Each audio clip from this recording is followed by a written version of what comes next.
Leviticus Kapitulo 25. Ang taon ng pamamahinga ng lupa. Noong si Moises ay nasa bundok ng Sinai, inutusan siya ng Panginoon na sabihin ito sa mga Israelita. Kapag naroon na kayo sa lupaing ibibigay ko sa inyo, huwag ninyong tatanaman ang inyong mga bukid tuwing ikapitong taon para ako ay inyong maparangalan. Sa loob ng 6 na taon ay makakapagtanim kayo at makakapag-ani, pero sa ikapitong taon ay dapat ninyong pagpahingahin ang lupa. Huwag ninyong tatanaman ang inyong mga bukid at puputulan ng mga sanga ang inyong mga ubas. At huwag din ninyong aanihin ang mga butil o pipitasin ang mga bunga ng mga tanim na kusang tumubo.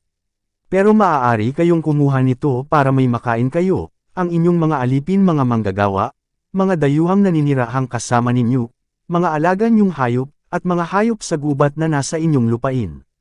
Ang taon ng pagpapalaya at pagsasauli. Tuwing ika-49 na taon, sa ika-10 araw ng ikapitong buwan, ang araw ng pagtubos, patunugan ninyo ang mga trompeta sa buong lupain.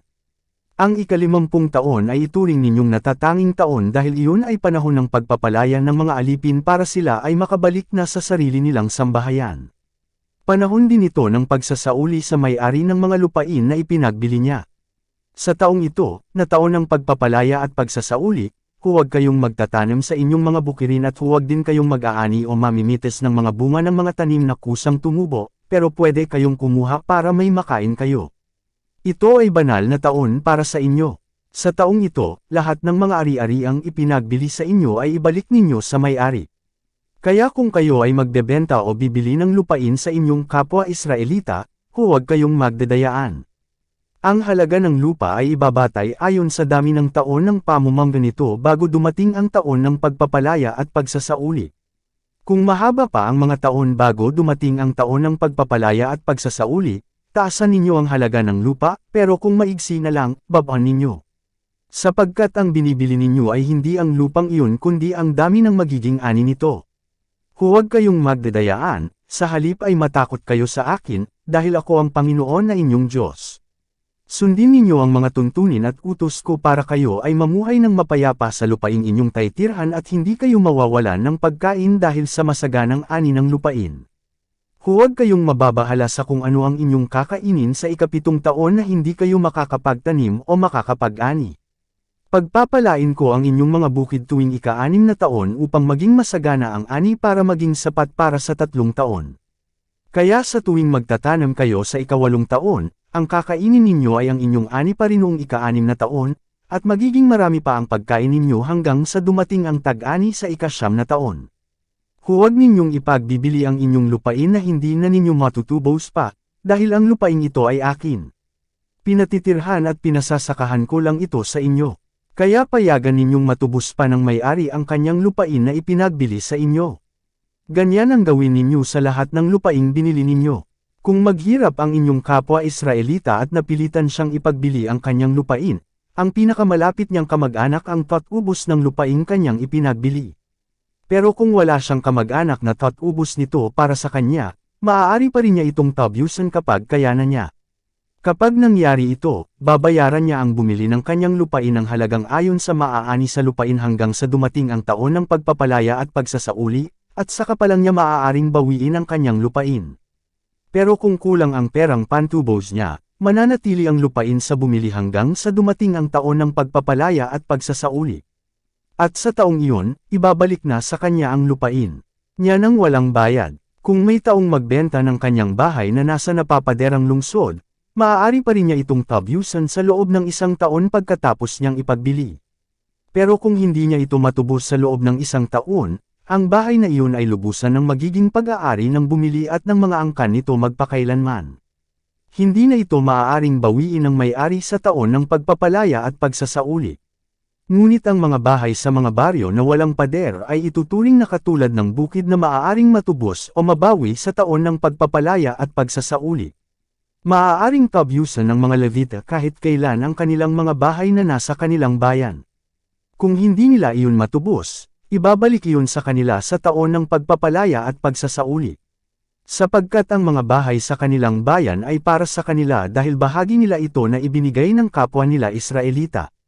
Pati ang mga patulang nasa palibot ng kanilang bayan ay hindi dapat ipagbili, dahil iyon ay pag-aari nila magpakailanman. Kung maghirap ang kapwa ninyo Israelita at hindi na niya kayang buhayin ang kanyang sarili, tulungan niyo siya katulad ng inyong pagtulong sa isang dayuhan o bisita para patuloy siyang makapamuhay kasama ninyo. Pahiramin ninyo siya ng pera na walang tubo, at pagbilhan ninyo siya ng pagkain na walang tubo para patuloy siyang naninirahang kasama ninyo. Gawin ninyo ito para ipakita na may takot kayo sa akin na inyong Diyos.